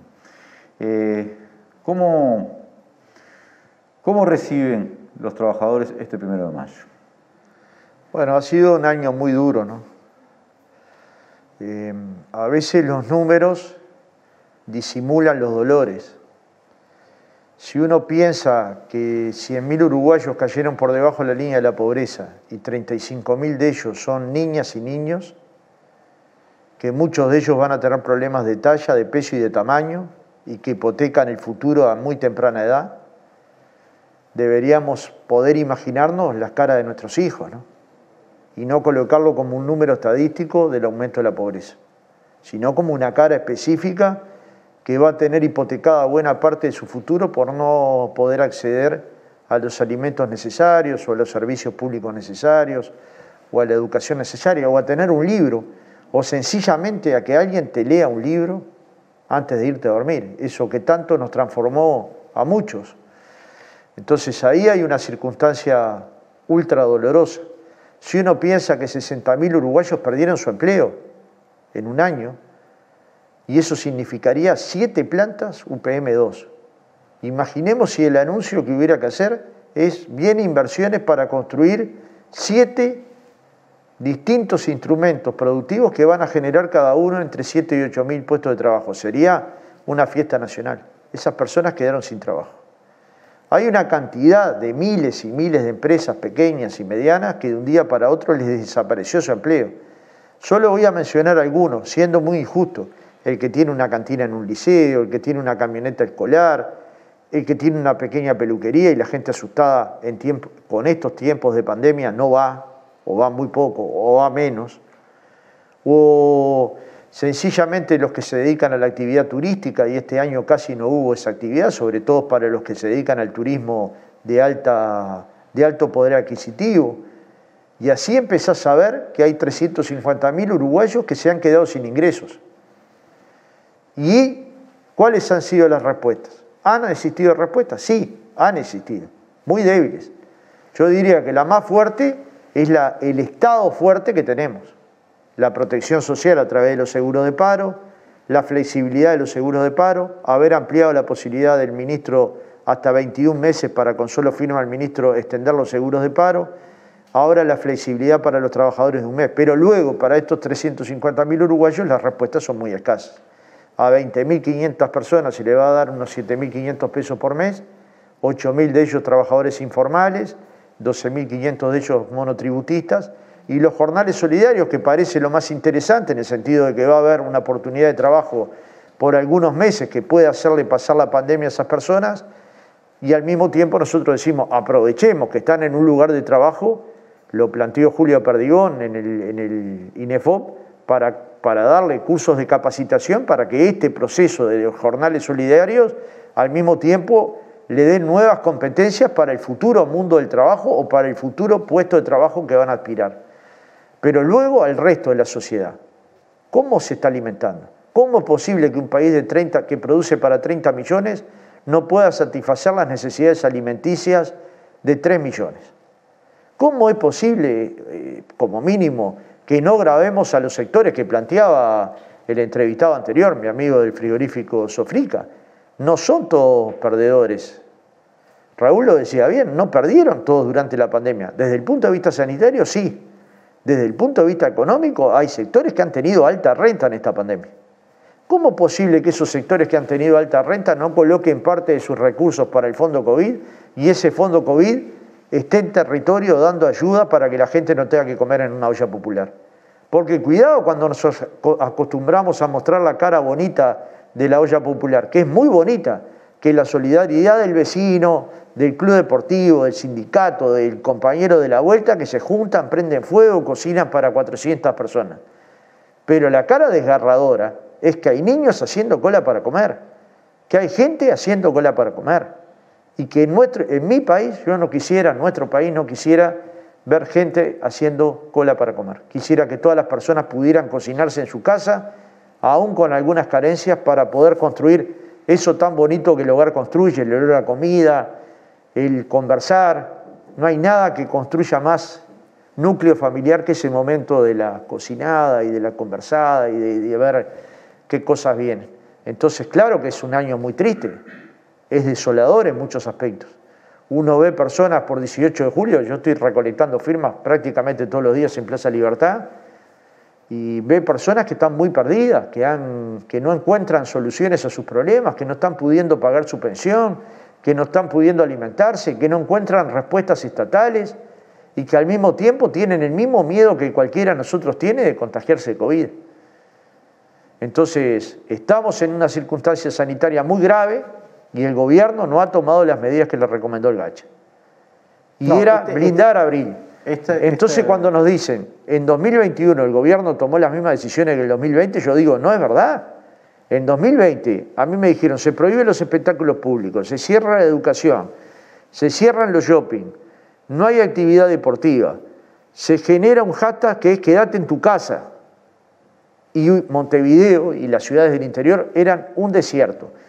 Por el temor, puede ser una parte, pero hoy tendríamos que tener mucho más temor. Lo que pasa es que tiene que haber un mensaje claro si el blindaje significa, al mismo tiempo que pedirle a la gente quédate en tu burbuja o en tu casa, vas a tener con qué comer, vas a tener con qué pagar la luz, vas a poder no perder el teléfono, vas a tener una garrafa de gas. Y estas son las políticas que están faltando, que en otras partes del mundo se están instrumentando. Claro, pues Fernando, una cosa es el año pasado, porque la gente o alguna espalda tenía, aunque mucha gente, ya sabemos, para el seguro de paro, pero ahora pasó un año esto, o sea, si ahora tenés que quedarte en tu casa y no tenés apoyo del Estado... No, pero que tiene que haber un Estado presente. Pero no lo hay. Pero tiene que haber. Mañana, yo me niego a pensar de que porque nos dicen que no, el reclamo haya que esconderlo. Cuando nos dicen que no, más fuerte tiene que estar el reclamo. Porque durante mucho tiempo se dijo que el Fondo de Insolvencia Patronal era un mal instrumento. ¿Y sabés de qué están cobrando el despido cientos de trabajadores que pierden su trabajo porque la empresa cierra y no tiene con qué pagar del Fondo de Insolvencia Patronal? Si hubiéramos entendido el no como un no definitivo durante 20 años, hoy esos trabajadores no podrían cobrar porque esas empresas no tienen con qué pagar. Si hubiéramos entendido el no como una cosa incambiable, inmodificable, no habría ley de responsabilidad penal empresarial. Si hubiéramos entendido el no como una cosa inmodificable, no habría ley de 8 horas para el trabajador rural ni convenio del sector doméstico. Entonces lo que te digo es, los no yo los escucho, entiendo la posición del gobierno y ganó un gobierno que planteó un programa que desde mi punto de vista es liberal, neoliberal.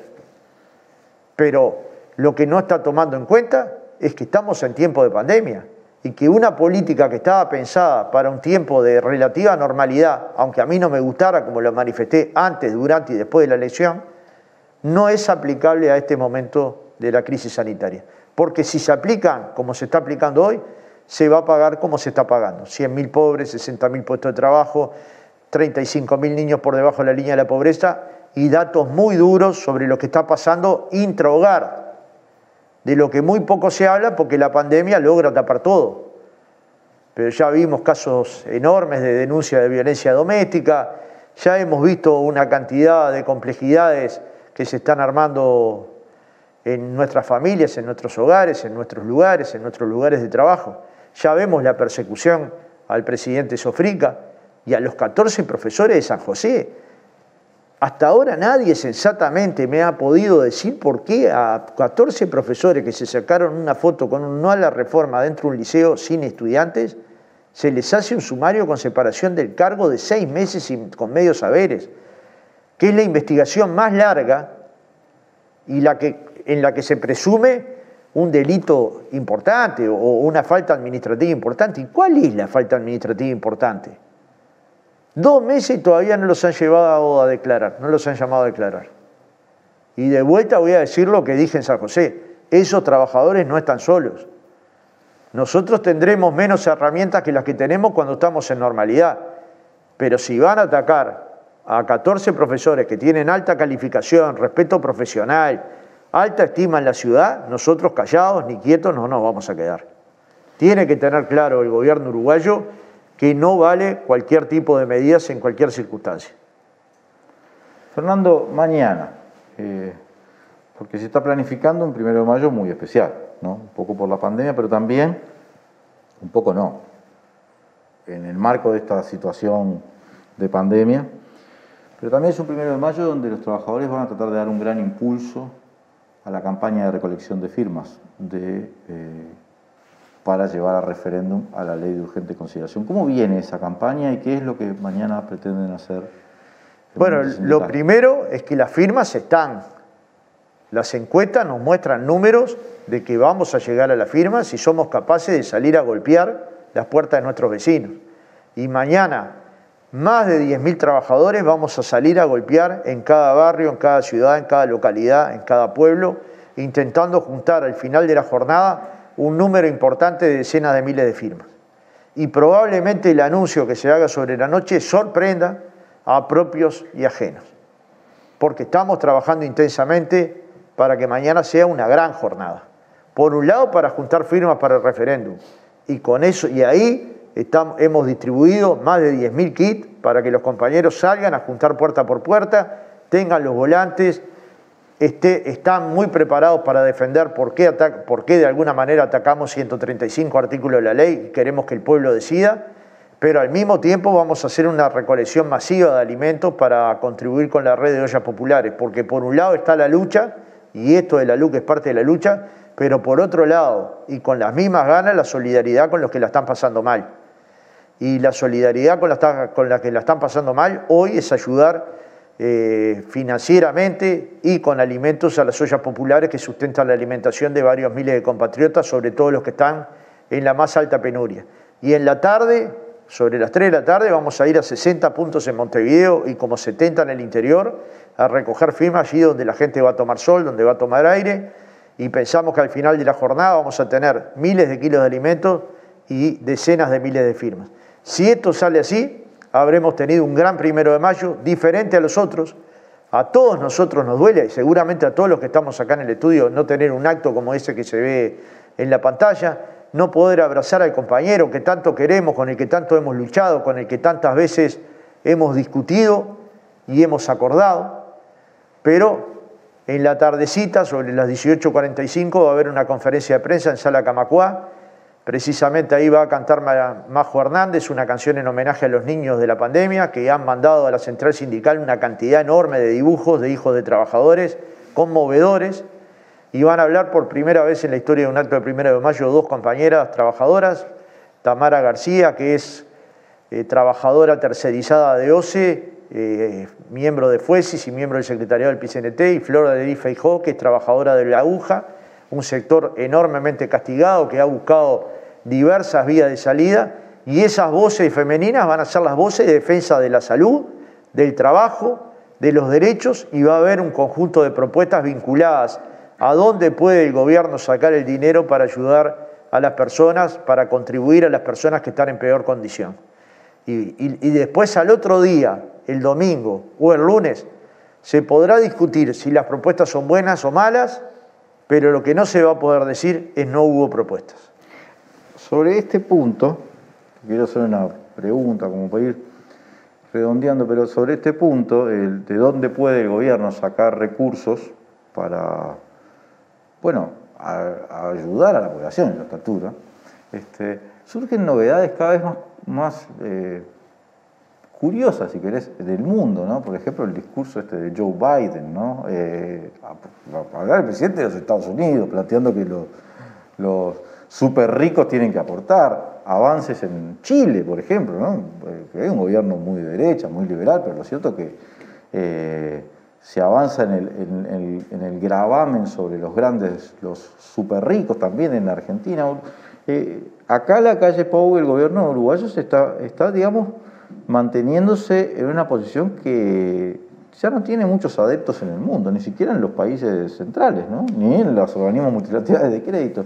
Eso es una peculiaridad, ¿no? Quedó ahí como a contrapelo. Pero hemos ido abriendo brechas pequeñas. Pero al principio de marzo el gobierno iba a invertir 560 millones de dólares para la pandemia, ahora va a invertir 900, sumado al plan de jornales solidarios.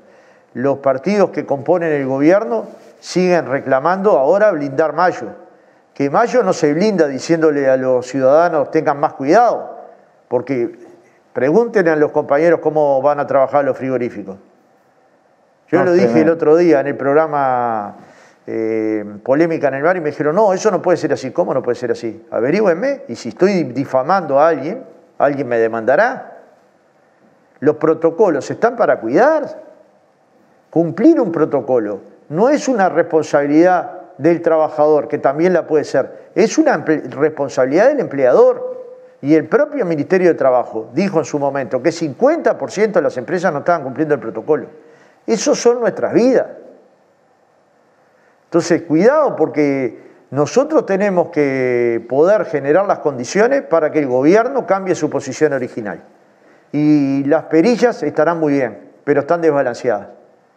La circunstancia de que la economía funcione a estos niveles de contagiosidad, a estos niveles de muertes por día, no es admisible. Hay que ponerle cara a esas vidas. Mi madre estuvo enferma de COVID, yo la vi apagarse, digamos. Por suerte ella logró salir y logró curarse. Pero mi madre probablemente tenga una sobrevida que yo la valoro mucho, porque es tiempo que puedo compartir, que puedo conversar por teléfono, trato de verla obviamente lo menos posible en circunstancias de pandemia. Pero a muchas madres, hoy falleció el padre de Juan Castillo de COVID. ¿Y cuántos conocemos? Bueno, los compañeros nombraban al trabajador del frigorífico Canelones, que había sido operado hace 20 días. Entonces, lo que digo con esto es, cuidarnos la salud y blindarnos supone, por un lado, tomar las medidas sanitarias que el GACH recomienda, pero por el otro lado, gasto social para que esas familias puedan subsistir durante la pandemia y para que esas empresas no caigan. Porque claro, si a usted le dice, no va a funcionar su gimnasio, pero además no va a tener ningún apoyo. Si usted dice, no va a funcionar el teatro, pero además todas las ayudas que va a recibir son 7.000 pesos por mes. Bueno, es muy difícil aceptar que esa sea tu condición de vida. ¿Cómo haces para sobrevivir con 7.000 pesos por mes en el Uruguay? Personas que tenían un trabajo y que pagaban su alquiler, sus servicios públicos, sus gastos normales, que vivirían más holgadamente o menos holgadamente, pero tenían sus recursos y pasaron a la nada. Pensemos los que están hoy escribiendo música. Hoy hablaba con un músico en la Plaza del Entrevero juntando firmas y me decía, mis canciones están en Spotify, las pasan gratis, pero yo no cobro un centavo. Y de lo que vivía, que era de cantar aquí o allá, no lo puedo hacer. ¿Y de qué vamos a vivir? Y al mismo tiempo, cómo defendemos la cultura como instrumento de transformación social, porque finalmente es un gran instrumento de transformación social. Defender el teatro no es defender una cosa elitista, es defender el derecho a la creación, a la expresión, defender el cine nacional, la música, la danza, el ballet, es defender nuestras propias identidades, nuestras propias construcciones culturales, nuestro ser como uruguayos. Ahora, resulta que las ayudas, yo no digo que no haya ayudas, estoy diciendo que son tan insuficientes que el gobierno debería repensarlas. Por eso digo, ¿no hay medidas? No, medidas hay. Lo que son muy insuficientes para lo que requiere una circunstancia de pandemia, y como bien tú decías, Leandro, Biden está planteando grabar a los 1.000 millonarios, Piñera planteó grabar a aquellos que tuvieran fortunas mayores a creo que 22 millones de dólares. Otras posiciones en el mundo, la posición alemana ha sido de ayuda a las empresas para mantener la totalidad de los puestos de trabajo, aún con restricciones a la movilidad mucho más severas, incluso que las que está planteando el GACH. Entonces me parece que llegó el momento de llamarnos a la responsabilidad, a un diálogo constructivo y a reparar las circunstancias de mayor injusticia que no las tienen los trabajadores organizados, que nos estará yendo mal porque perdimos 4 puntos de salario, 5 puntos de salario, pero tenemos empleo. Pero todos estos sectores que te nombré, pequeños empresarios, monotributistas, literal E, empleados informales, estos están sin nada. Acá tiene que haber rápidamente una respuesta para los que están sin nada. Y algunos de los trabajadores que están en el seguro de paro extendido, como seguro de paro, cobran 7.500 pesos. Como vos decís, ¿qué espalda puede tener esa persona? ¿Cuánto vale una factura de luz por menos consumo que tengas? ¿Cuánto vale un alquiler por más barato que alquiles? ¿Es posible sustentarte con la mitad de un salario muy malo que tiene un complemento que se llama propina? ¿No será que ahí hay que subsidiar? Porque ese empleo va a volver, el turista va a volver al Uruguay cuando estas circunstancias pasen. Bueno, o al menos ese es mi anhelo, esa es mi esperanza, de que haya una sociedad que se repiense en términos de pandemia para tener un mundo un poco más equitativo del que tenemos. Pero lo que ha pasado con esta pandemia en realidad es que se perdieron 400 millones de puestos de trabajo en el mundo. Y Uruguay no ha sido la excepción, ha aportado con 60.000 puestos de trabajo. Y 120.000 que han perdido todo tipo de ingresos. Tremendo. Entonces los datos son duros. Ahora, no podemos acostumbrarnos a esa realidad como si esa realidad fuera inmodificable. Hay que militar y trabajar con las herramientas que tenemos hoy, sin poner a ningún compañero en peligro para transformarla. Muchas gracias, Fernando, por habernos acompañado. Espero que mañana se desarrolle con entusiasmo y también con éxito esta doble campaña del día, que es la recolección de firmas y la recolección, si querés, de alimentos o recursos para ayudar a esas tremendas experiencias de solidaridad, pero también tremenda demostración de la situación en la que hemos llegado, que son las ollas populares. Gracias, Fernando, por habernos acompañado. La militancia, Leandro, créeme que es conmovedora. Es impresionante, ¿no? Hoy juntar firmas es usar doble tapaboca o N95. Hoy juntar firmas es tener alcohol en gel, es tener toallitas. Hoy juntar firmas es tener distanciamiento con el que va a firmar, no poder acercarte de más. Es una militancia heroica la que están haciendo nuestros compañeros militantes sindicales, sociales y políticos, y yo me siento orgulloso del movimiento sindical al que pertenezco, con sus errores y con sus aciertos, con su historia, con sus momentos mejores y peores, con mejores y peores dirigentes en distintas épocas, pero convencido que la unidad, la solidaridad y la lucha nos unifican en el futuro. Así que un abrazo a todos los que están militando y un abrazo a todos los trabajadores que le han puesto el pecho, sobre todo los trabajadores de la salud en primera línea, para atender a miles de compatriotas que están pasándola mal realmente. Muchas gracias, Fernando. Muy amable. Por haber estado aquí.